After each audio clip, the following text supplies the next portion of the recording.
In this devotional, I'm going to share with you 3 thoughts from Acts chapter 24, verses 10 through 21, where I'll try and answer the question, how did Paul defend himself?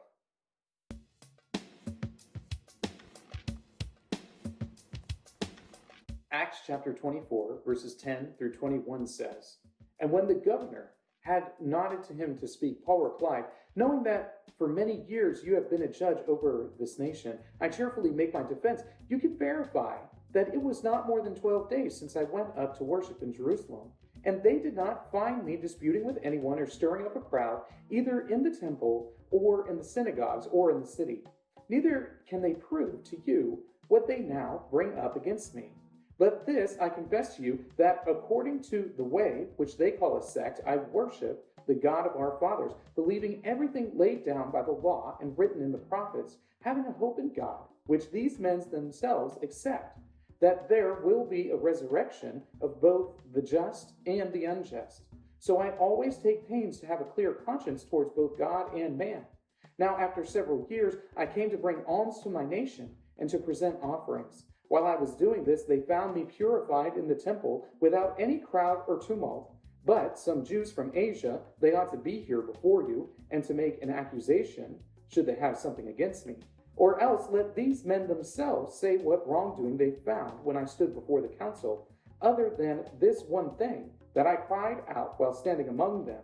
It is with respect to the resurrection of the dead that I am on trial before you this day." Paul is one of these guys who frequently finds himself in trouble. He finds himself in trouble because he is bold in his presentation of the gospel, and many people who realize what the gospel actually says know that it is offensive to folks who don't believe it. Well, here are 3 thoughts from Acts chapter 24, verses 10 through 21 on how Paul defended himself. Thought number 1. He told the truth. I know, it's a crazy thing, right? That you would tell the truth in order to defend yourself. But this is Paul's main argument, is that he just explains what he did. He tells whoever is questioning him, whether it is a Jewish leader or a Gentile leader, whether it's a religious leader or a political leader, he simply tells the truth. And as he is recounting his story, as he is explaining all the different things that had happened to him, he is merely telling the truth. And this is something that's important for Christians to do today. We need to tell the truth. We need to tell the truth and tell it as plainly as we can. And as we do that, what we will find is that if there is a charge that can be brought up against us, it will come out. And if there's no charge that can be brought up against us, it will become apparent that the charges are false. Thought number 2, he practiced his faith. So Paul is practicing his faith. This is the whole reason why he's there in the temple. He wants to go back to his countrymen. He wants to go back to the place where he had grown up, where he had worshiped the Lord. He wants to go back and see these people and places again. He wants to participate in the festival. He wants to give his alms and make his offerings. He's practicing his faith. And here is something that's important for us to see. Is that sometimes practicing your faith will require you to make a defense of your faith. If you are faithfully doing the things that Christ has called us to do, then there are people who are going to demand that you explain yourself. Thought number 3, he tried to keep peace.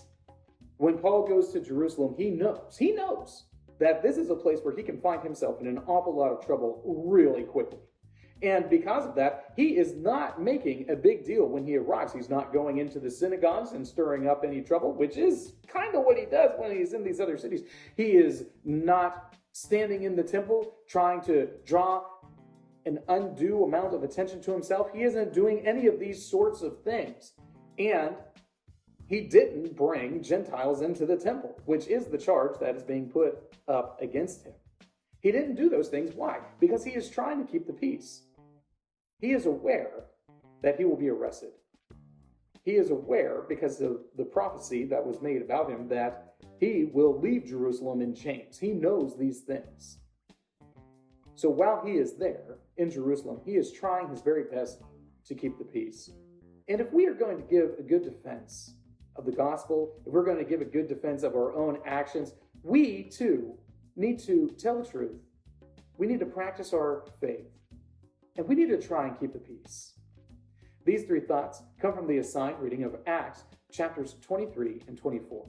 If you'd like to read through the Bible with me, you can do so by clicking on the link below or by joining the Facebook group Through the Bible, where we are reading the text of Scripture together.